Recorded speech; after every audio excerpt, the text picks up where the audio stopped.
എല്ലാവരും നമസ്കാരം. ഞാൻ ഡോക്ടർ അബിൻ രാധാകൃഷ്ണൻ. ഈ കഴിഞ്ഞ March 11 prime minister of India Shri Narendra Modi ji developmental പ്രോജക്ട്സിന്റെ ലോഞ്ച് എറണാകുളത്ത് വെച്ച് നടത്തിയിരുന്നു. എത്ര പേർക്ക് അറിയാം 10,800+ crore rupeesന്റെ ഡെവലപ്മെന്റൽ പ്രോജക്ട്സ് ആണ് ലോഞ്ച് ചെയ്തതെന്ന്? അതായത് 10,800+ കോടി രൂപയുടെ ഡെവലപ്മെന്റൽ പ്രോജക്ട്സ് ആണ് പ്രൈം മിനിസ്റ്റർ കേരളത്തിന് വേണ്ടി ലോഞ്ച് ചെയ്തിരിക്കുന്നത്. എത്ര പേർക്ക് ആ കാര്യം അറിയാം?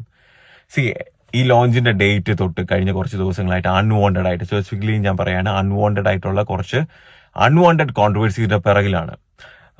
നമ്മൾ ഏതിനാണ് പ്രയോറിറ്റി കൊടുക്കേണ്ടത്? ഡെവലപ്മെന്റിനാണോ അതോ ഈ പറയുന്ന കണക്ക് ഡ്രാമാസിനാണോ? കാര്യം ഞാൻ സിമ്പിളായിട്ട് പറഞ്ഞുതരാം. എൻ്റെ ഒരു അറിവ് വെച്ചിട്ട് നമ്മുടെ ഈ ഒരു പ്രോഗ്രാമിന് വേണ്ടി PM-ന്റെ ഓഫീസിൽ നിന്നും ചീഫ് മിനിസ്റ്ററിനെ ഇൻവൈറ്റ് ചെയ്തിരുന്നു ഒഫീഷ്യലി. ഓക്കെ, സോ അതിൽ മിനിസ്റ്റർ റിയാസിനെ ഇൻക്ലൂഡ് ചെയ്തിട്ടില്ല.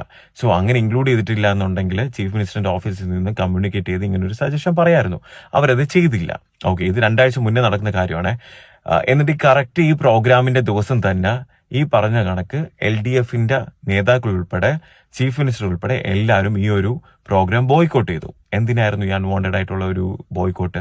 എന്തിന്റെ ആവശ്യമായിരുന്നു?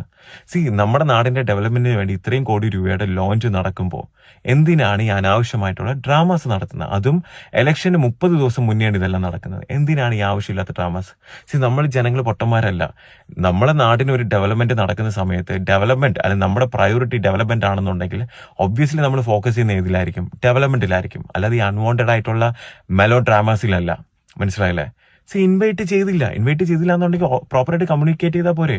അവർ വിളിക്കത്തില്ല എന്നൊന്നും ആരുടെ പറഞ്ഞിട്ടില്ലല്ലോ. പ്രോപ്പറായിട്ട് കമ്മ്യൂണിക്കേറ്റ് ചെയ്ത് PM ഓഫീസിൽ നിന്ന് ഗസ്റ്റ് ലിസ്റ്റിൽ ഉൾപ്പെടുത്താവുന്നതേ ഉള്ളൂ. പ്രോപ്പറായിട്ട് ഒരു കമ്മ്യൂണിക്കേഷനും രാജീവ് സാർ പറഞ്ഞ കണക്ക് പ്രൈം മിനിസ്റ്ററിന്റെ ഓഫീസിലേക്ക് പോയിട്ടില്ല. അതിന് അൺവാണ്ടഡ് ആയിട്ട് രാജീവ് സാറിന് ആവശ്യമില്ലാതെ സോഷ്യൽ മീഡിയയിൽ ബുള്ളി ചെയ്യുക, നെഗറ്റീവ് കമന്റ്സ് ഇടുക. ഞാൻ കഴിഞ്ഞ കുറെ കമന്റ്സുകൾ കാണുന്നത് എന്തിന്റെ ആയിരുന്നു ആവശ്യം? പുള്ളിക്കിന് പ്രോപ്പർ എക്സ്പ്ലനേഷൻ തന്നില്ലേ? നമ്മൾ മനസ്സിലാക്കേണ്ട ഒരു കാര്യം, രാജീവ് സാറ് BJPയുടെ സ്റ്റേറ്റ് പ്രസിഡന്റ് മാത്രമല്ല, പുള്ളിക്കാരൻ ഒരു എക്സ് യൂണിയൻ മിനിസ്റ്റർ ആയിരുന്നു. നമ്മുടെ പ്രൈം മിനിസ്റ്റർ ഓഫ് ഇന്ത്യയുടെ കൂടെ അസോസിയേറ്റ് ചെയ്ത് വർക്ക് ചെയ്തിരുന്ന ഒരാളാണ്, അല്ലേ?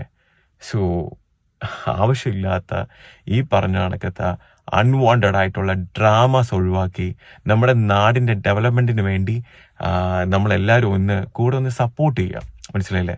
ഇത്രയും വലിയൊരു പ്രോജക്റ്റ് എനിക്കറിയത്തില്ല എത്ര പേര് ഇത്രയും 10,800, അതായത് 10,800+ കോടി രൂപയുടെ പ്രോജക്റ്റ് ആണ് കേരളത്തിന് വേണ്ടി ലോഞ്ച് ചെയ്തിരിക്കുന്നത്.